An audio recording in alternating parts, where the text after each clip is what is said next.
Hey there, Dominique Henderson here, your friendly YouTube CFP. Want to talk about reverse mortgage today. I remember when I first heard the term, I was like, what is a reverse mortgage? And you may have had some of those questions. So I want to go through some of the answers to a couple of the questions that I've ran across in talking about this subject and understanding it a little bit more. So what is a reverse mortgage exactly? I think the best way to explain this is to give you an example. Let's say you buy a house, right? You buy a house, it costs you $100,000. And let's say for simplicity, you're going to borrow all the money to pay for the house. That doesn't usually happen, but for simplicity's sake, you borrowed $100,000. Well, 10 years later, two things are going to hopefully happen. The first is that your $100,000 of principal that you borrowed is going to go down because you've been paying off the loan. Let's say that's $50,000. And then the other thing is, you hope, is that your house goes up in value. Let's say it's gone up to $200,000 in value. So what do you have now? You have the difference between 200,000 and 50,000, which represents 150,000 of equity you have in the house. The problem is you can't have this equity. You can't realize it. You can't sell unless you sell your home. That's the only way you can realize that 150,000 in equity minus fees and whatnot. So this is where a reverse mortgage comes into play.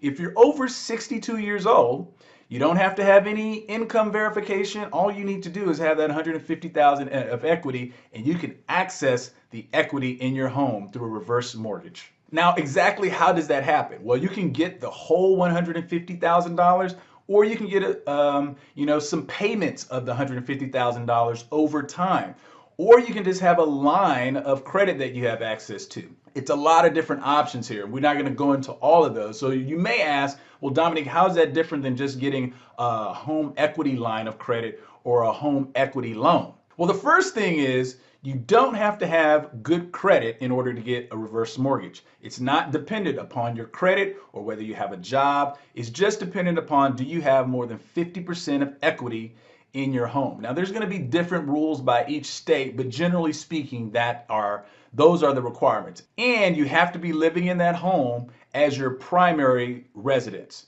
As long as you're 62 years or older, living in the home as your primary residence and have more than 50% equity in your home, you can use this product. All right, that sounds too good to be true. And maybe it is. Let's give you the downsides. This is both the pros and the cons. I want to give you equal parts of judgment and opinion on this. Okay, one particular downside is that the home, once you pass, the loan balance has to be paid in full, right? So in a reverse mortgage, that $150,000 of equity is being given to you as a loan by the bank, and that loan has to be paid back. Remember, even though this is $150,000 of your equity, the home, until it's sold, that money does not come to you. So the only way for you to access it is through a loan.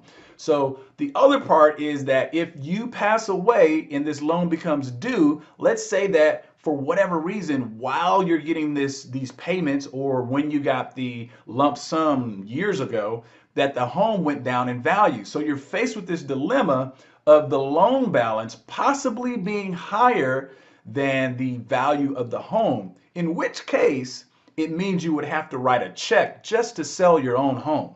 A couple of other things that you may want to consider is there's been a lot of scams because this is a fairly complex financial instrument. And the more layers of complexity that you add onto something, the more opportunity for people to try to hoodwink you and try to scam you out of your money.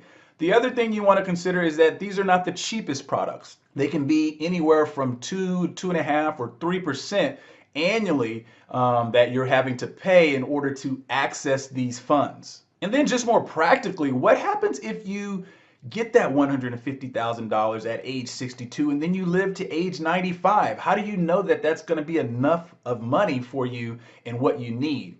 So let's talk about why this might be a good product or a bad product for you.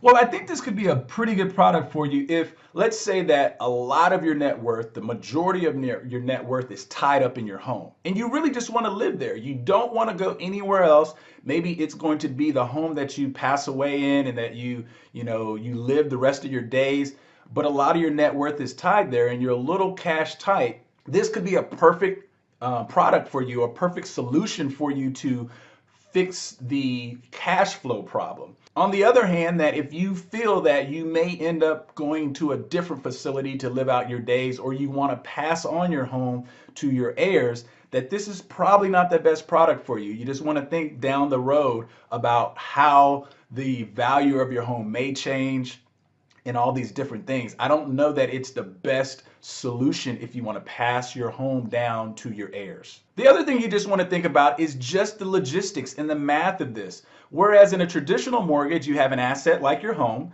and then you have a loan against it, which is the mortgage. Every payment you make goes down to reduce the principal and pay back a little bit of interest to the bank, to the person that loans you the money. Whereas in a reverse mortgage, the opposite happens, right? So instead of you making payments that are going to reduce your loan balance and therefore increase the equity you have in your home, the reverse is happening. That's why it's called a reverse mortgage. Payments are being made to you, or that lump sum is being given to you, in which case you're increasing your loan balance and you're decreasing the amount of equity in your home. You just want to kind of think of the fact that you are monetizing your equity right now, right? The whole point in building up equity and asset is to eventually monetize it. So the only way to truly monetize it is to sell it. But if you want to take a loan against it, that's up to you. And that's what a reverse mortgage is designed to do for homeowners over the age of 62. In final considerations, I would just say this. On one hand, you may be over the age of 62, maybe you're headed towards retirement, and you see that you haven't saved enough for retirement, and you're trying to fill that cash gap that you might have. And you've got a considerable amount of equity in your home. You don't plan to pass on that home to your heirs. That's not a primary concern. And this home will probably be the home that you pass away in. This could be a perfect solution. You may want to talk to a mortgage broker at your local bank to figure out if this is something that you would want to use in your retirement solution. On the other hand, if you've got plenty of assets, you've got money in a 401k, you're not going to really have any cash flow issues.